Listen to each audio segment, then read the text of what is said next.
Okay, room number 2, Universal Show, Saturday morning. Now, got a new guest in the building this morning.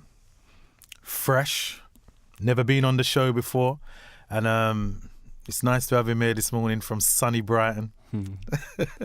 Can you introduce yourself, please? I am Hobbie Stuart. Hobbie Stuart. Hobbie Stuart. Welcome to the show. Cheers, mate. Is that your real name? My real name is Roberto Stuart de Cunha Lima. Okay. Yeah, I'm half Brazilian. Okay. Yeah. I was gonna say, because when I got the email, I was like, Hobbie. It's That's different. It's an odd name, isn't it? Yeah. I'll tell you why I'm called Hobbie, because I'm half Brazilian. My dad's Brazilian, and he always used to speak to me in Portuguese when I was younger. Yeah. So when you say Roberto in Portuguese, it sounds like Roberto. Roberto. So then my auntie heard him calling me that and called me Hobbie. She didn't want to call me Roberto. Okay. Hobbie's easier, isn't it? Yeah, I like it. It's different. Yeah. That's different. Yeah. So what's your hobbies? Oh, I got I suppose music ain't a hobby anymore because it's my job. So football's still my hobby. That's my main hobby. Mm-hmm. Yeah. Okay. Right. So for the listeners who might not be too familiar who you are, I want you to give them a little insight about who Hobbie Stuart is. Okay. How did you get into the scene? Okay. And how we've reached where we are today. Okay. So give me a little insight about Hobbie. Where'd you come from? Well, so I'm from Brighton, and I started playing and singing guitar when I was 10, 11, and I loved it. I did it all the time. I loved practicing. I loved the lessons. I had a band when I was younger as well. Me and a few boys from school. We weren't very good, but we loved it. We boshed out some covers of like some Blink 182 and Offspring and those kind of American rock bands that we thought were really cool. And then anyway, a few years passed. So then I was in another band when I was about 17 called Bella's Eyebrow. That was me and a rapper, and we were kind of like indie. We were cool, but things didn't end up too well with that. And then I decided to go solo because I had got kicked out of college. I was working in a call center, and I didn't really like where my life had ended up, nor where it was going. So I thought, you know what, I'm just going to give everything I've got and put it in music and hope for the best. So then I started putting up covers on YouTube, covers of big songs like Rihanna, Adele, Drake, and started pushing it and working as hard as I possibly could. And thankfully it got a lot of views, and I got interest from labels, and it went from there. Why are you playing it down? You never got a lot of views. Like, say what you really got. You got millions of views. Yeah, I got millions of views. Yeah. No, talk the things. You got a lot of views. yeah, I did. Is it 26 million? Is that right? 25 million. 25 mil. Yeah. That's what I'm talking about. Mm-hmm. 25 million ladies following him. That's nuts. Crazy. So your Twitter must be mad. Yeah. Look, I like the way he's played it down this morning. I like it. It's not too crazy. It's Yeah. It's relatively mad. Yeah. I mean, I tweet and I get a lot of tweets back. It's great. Always keeps me entertained. When did you find, or when did you know and realise singing's definitely going to be the thing that I want to do? Even though you're saying there was certain things going on in your life and you wanted to change direction. When did you say, do you know what? This is what I want to do as a career. I'm going to make it full time. October 2010.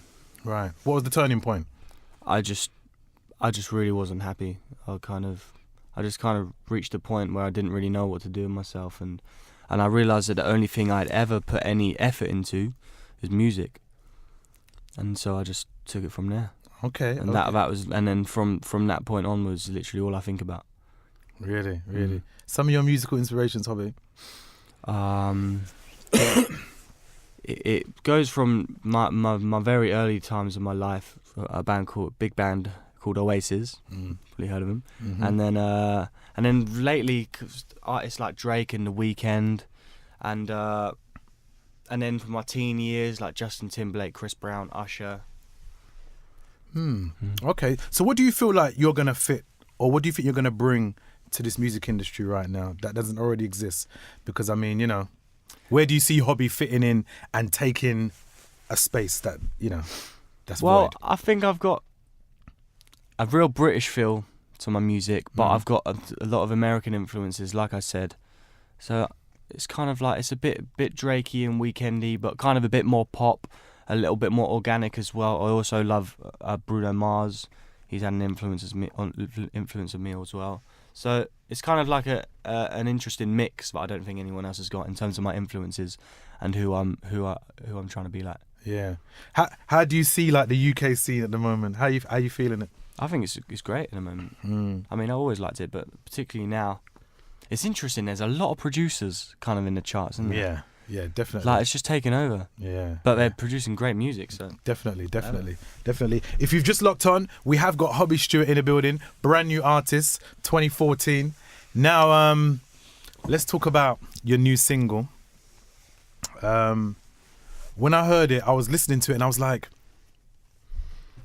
it's been a long time since I've heard a track that has a great message to it. As opposed to, you know what I mean, you know, girls. Well, there's nothing wrong with talking about girls. We're going to talk about girls in a minute, but I mean, because we can always talk about girls, but it's just like... Absolutely nothing wrong at all. There's nothing wrong at all, but it's just the message. Yeah. And it's like, it's the way that it was delivered as well. I thought it was really inspiring. Thank you, mate. No, seriously, I mean it. What was the thought process behind making this track? At first, I just had the title on my notes on my iPhone. I put a lot of title ideas on my iPhone. And just had Still Here, and I was like, that's kind of a cool title. And then I woke up one day, I was in LA, and I thought, you know what, I don't want to write about girls or anything today. I'm going to write about something. I'm going to try and put a message in a song. And then I thought, what have I been through? What have I got that's worthy of putting in a song? And then I thought and I remember that there was a time in my life when I kind of thought that it was too late to do anything really good. Like I thought that ship had sailed, you know. Like, I got kicked out of college and didn't go well at school, and I was kind of in a dead end job. And then I was thinking to myself, like, wow, what am I going to do now? Don't really know. But ultimately, it's never too late to do something good. You know, it's however age or wherever you are. So I thought I'd put it in a song. Yeah. I think it's a valid message to put out there to the kids. Yeah, crazy. Or anyone, not even the kids. Yeah. So you're kind of like inspired. Is it right to say you're inspired like by things that you see every day? Yeah. Life's journey, life's experiences. For sure. Is that like for sure, how you write? Yeah, for sure. Yeah. I think all my album is just about how emotions and experiences that I've had. Are you an emotional person? You know, like people say that Drake's very emotional, wears his hearts on his sleeve. Are you like that? You like? You know, I think not quite. You as tell much girls as Drake. that you love them the first day you meet them and things like that. I don't think Drake does that either. He gets a lot of slack, but yeah, Drake doesn't do that either. No, I'm not quite like that. You're not. But really... I would say I'm emotional. I'm in touch with my feelings, and I'm not afraid to show them if they're there. And you're sensitive. A little bit.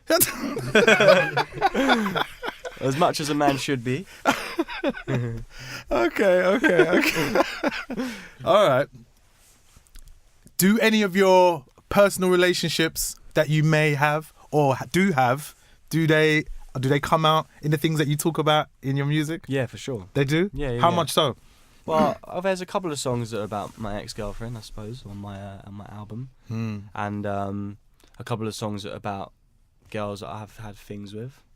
Yeah. And it's not all sad, you know, there's some good stuff as well. Tell them about some good things that you've done with girls then. Because you started smiling then. Tell us about some good things. Because we know that you're emotional and you're... No, James, I'm just saying!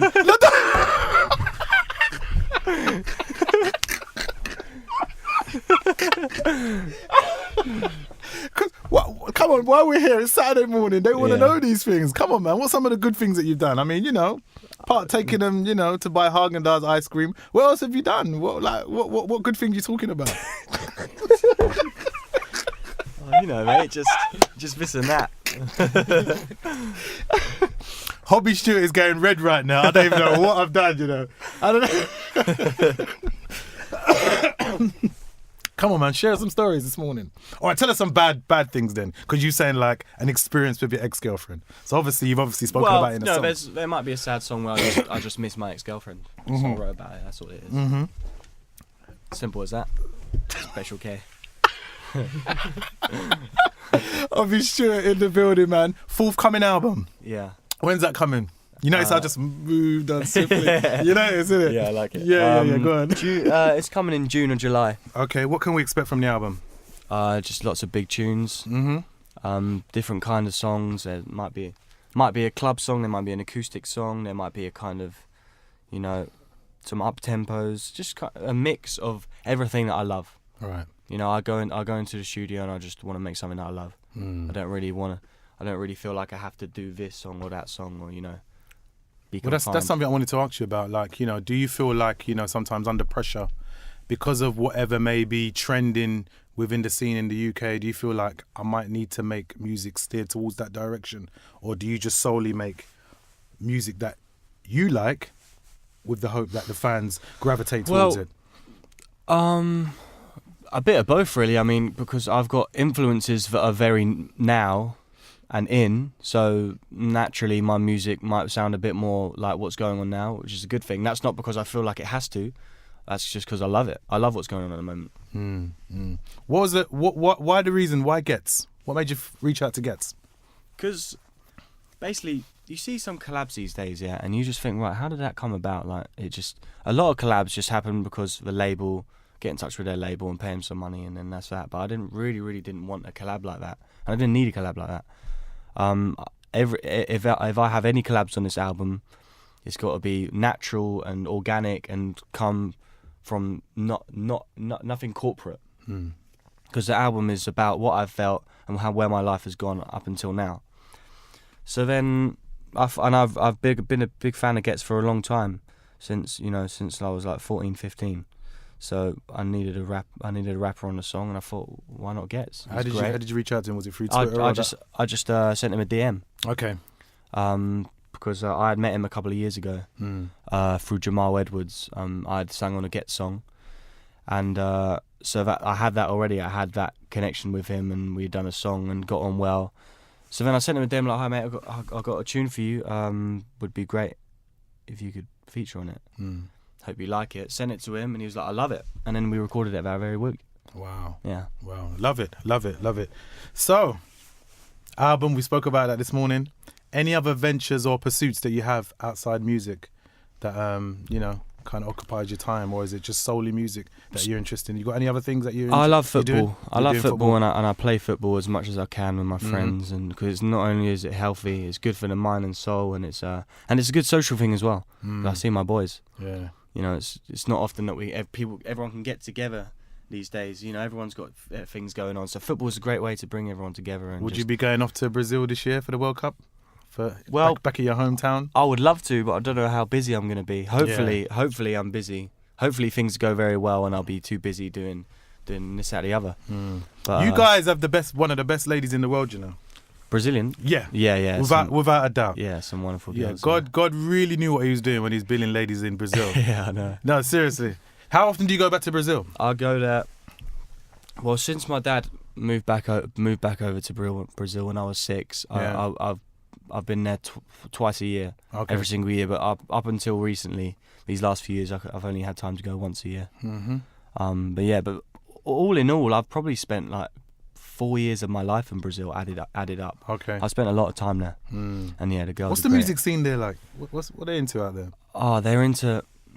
Well, a lot of American English music gets over there, a lot. Okay. And they're obviously samba and some country music as well, but it's massive over there. Which They love country music. Yeah, I don't really dig it. Like Brazilian country music, I don't know, it's cool, whatever, but it's not really my thing. But I like samba, and they've got some cool rock and pop acts as well over there.